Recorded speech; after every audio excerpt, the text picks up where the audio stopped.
This is how to change your oil in any car. Currently doing it on a BMW X5 diesel, but the process is going to be the same for pretty much every car, and I'll point out where things might be a little different or you should look out for information specific to your car. But let's get into it. First thing you need to do is pull it into your garage if you have one.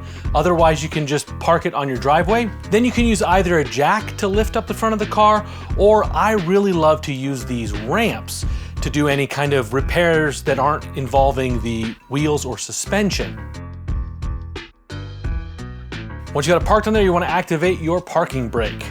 Go ahead and release the hood latch, which is located in the driver footwell right next to the door. Then there'll be a little tab under your hood to release the catch mechanism. And before we get into any of this, grab yourself some rubber gloves. Now, this is not necessary by any means, but I love using these because they keep my hands from getting super dirty. And I do a lot of work on cars, and yeah, you can still get some on your arms, but it keeps your hands, your fingernails from getting like super grimy.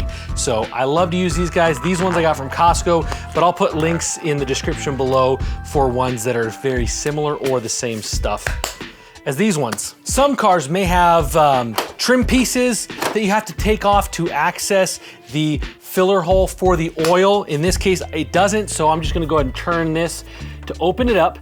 And the reason we're opening this up right now is because when we open the drain plug, we wanna make sure that air moves in there nicely to let all of that oil drain out. Another thing that's a good tip is let your car run for just a little bit to warm up the oil slightly. You do not want it hot. It's not fun to do this on a hot engine, but a little bit warmed up makes the oil move a little more fluidly and a little bit easier to work with. So once we've got that open, we're gonna get under the car. You will need some type of tray to catch the used oil. Slide that under. When you go under the car, you're gonna need two things. One is some paper towels, because you will probably spill a little bit, everybody does. But then you also want a wrench. And I would not suggest using a crescent wrench. It's best to use kind of a box type wrench that is the exact size that you need. Every car is gonna be a little different. I advise, if you've never done it before, take a 14, 15, 16, and 17 under with you, just so you have them all, you don't have to keep crawling under your car. All right.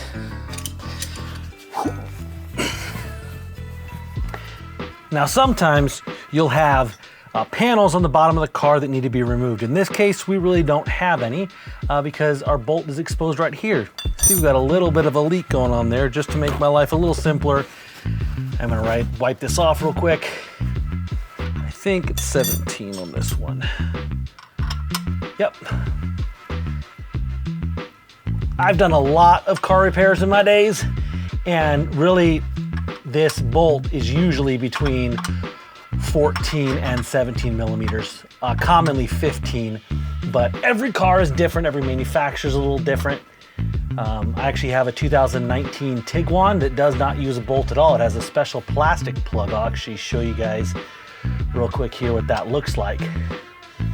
Now, one of the things you want to make sure you have is some kind of crush washer or a new bolt to make sure this seals properly.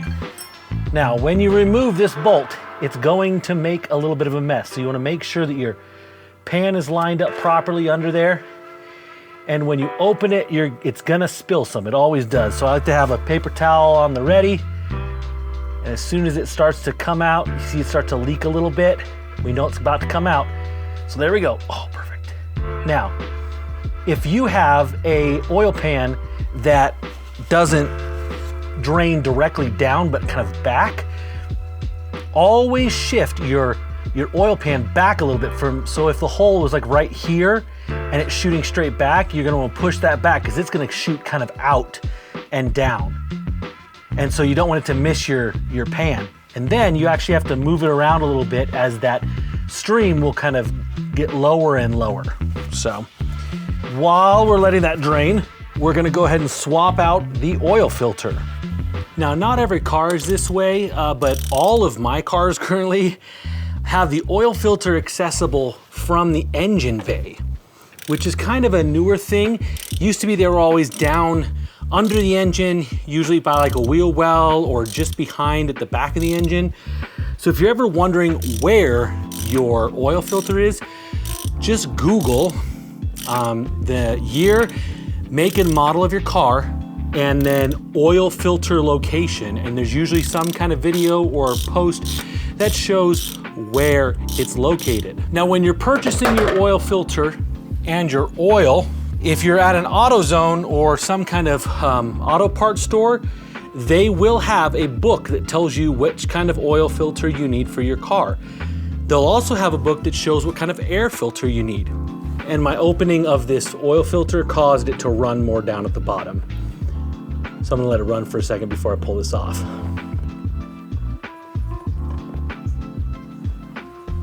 Oop. Get some paper towels up here.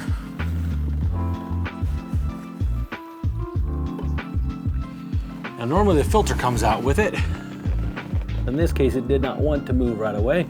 All right, we've got a new oil filter here, and inside is an O-ring for the oil filter cap and a new crush washer for the drain plug. So let's use our box from the filter we just got.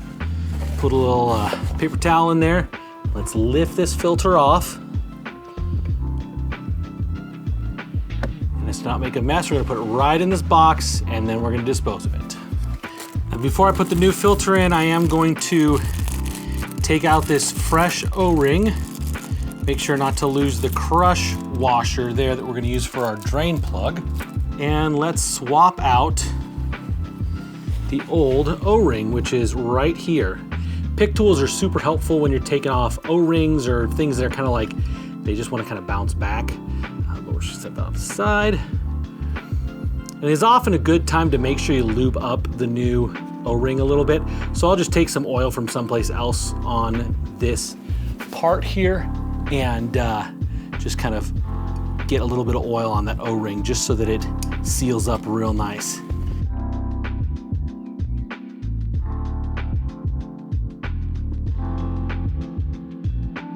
And just kind of stretch it around it till the seat's back in that spot it's supposed to go. Perfect. And then let's grab this. Does it matter which way it goes? I don't think so. So I'm gonna put this on it right here. There we go. And we're gonna go right back in where we got it from. There we go. And we'll start to screw it back on. All right, now let's head back under the car. Back under the car, we can still see a little bit of oil dripping. That is totally fine and pretty normal. But let's swap out this little copper crush washer. And what this crush washer does is it's made out of copper, so it's a little softer. So it kind of gives when you screw it in super tight and kind of helps seal up that gap a little bit. Now, if you don't have a crush washer and you're noticing a lot of leaking from the drain plug, you might need to get a new drain plug. These are common to have to replace, so don't feel like it's something you shouldn't need to replace. It is oftentimes a replaceable part. You can usually get them for anywhere between like $6 and $20 depending on the drain plug. All right, it is still dripping, that's okay. You're just gonna put this in here. It's gonna make a little bit of a mess on your hands, but you just wanna stick it in that hole and start to turn it. Then you can take your rag and wipe your hand off a little bit, wipe that off, and we're gonna screw it on there. Now, the reason you wanna use a box wrench like this and not a crescent wrench is oftentimes this is a very, very hard bolt to loosen, especially if you've had it professionally worked on, like in a shop or like a Jiffy Lube or something like that. They tend to torque these suckers down pretty hard. So a crescent wrench is often gonna slip, and so that's why you really wanna use like a box wrench like this.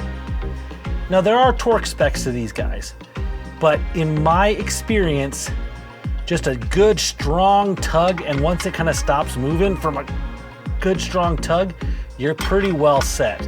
And you don't wanna go too much because you could actually strip it out.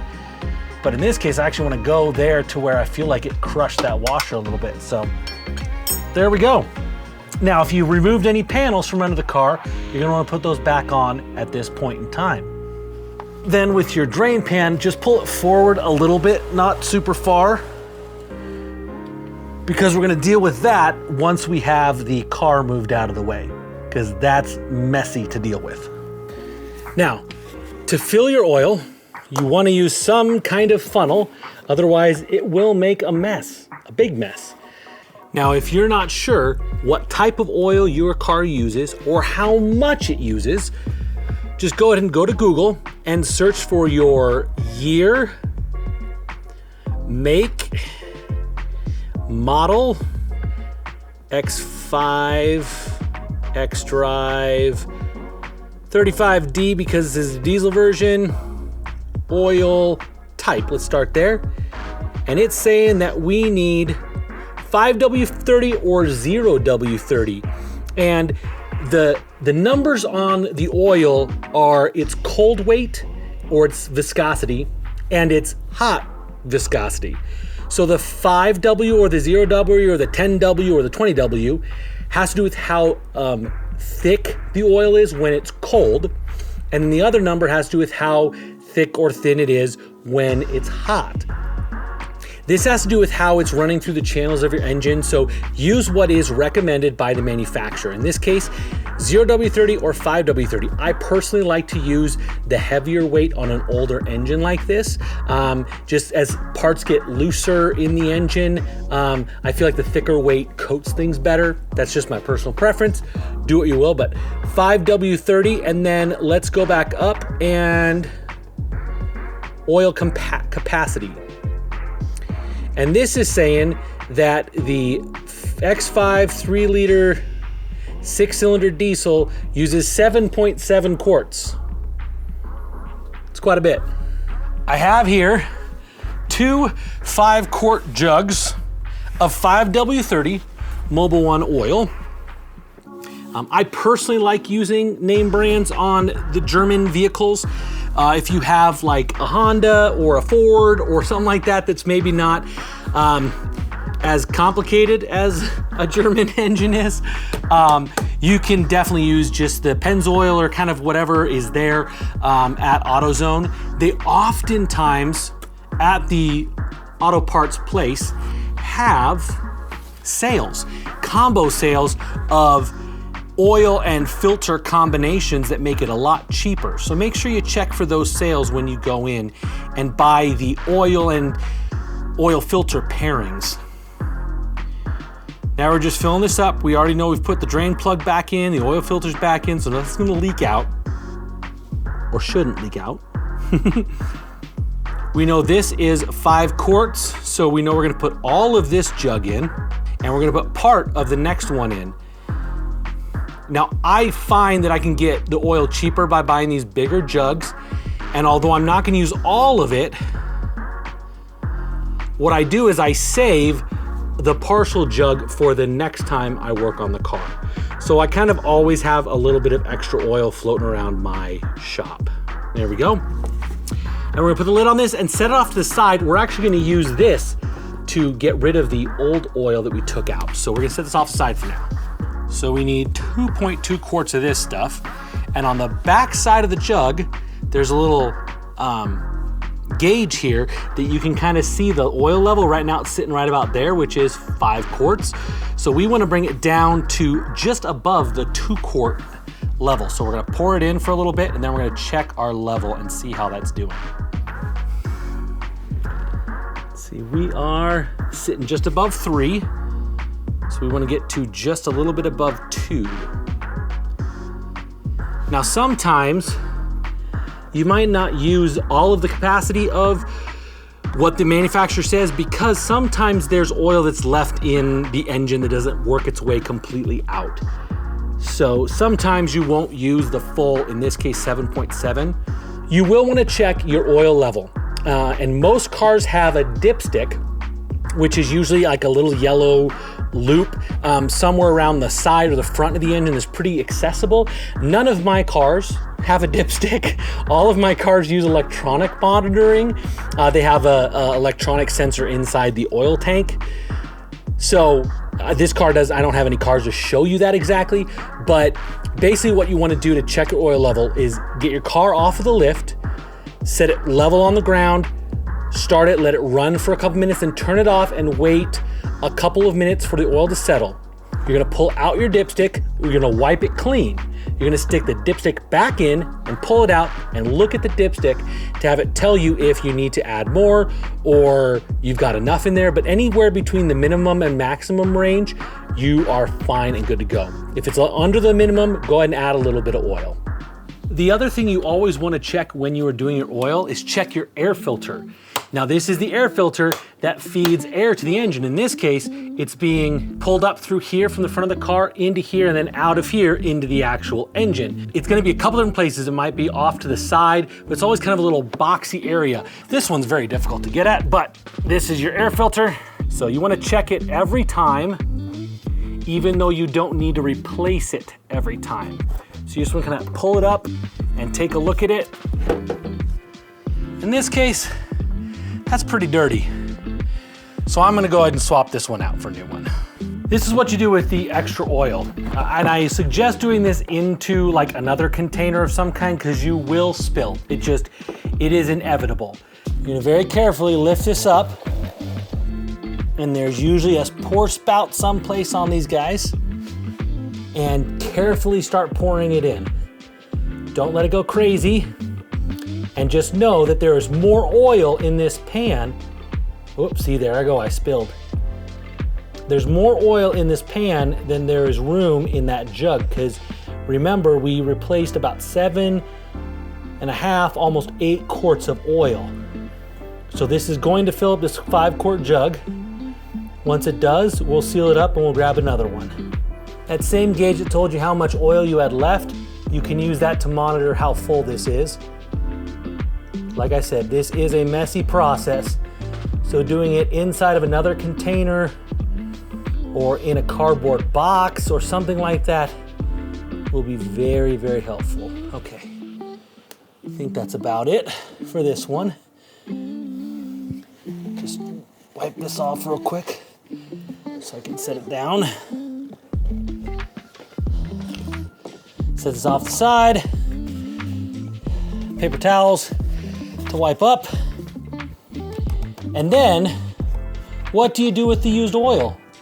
I'm glad you asked. AutoZone will recycle the oil for you. So just bring it into your local AutoZone and they will either take it for you or they'll show you where to dump it.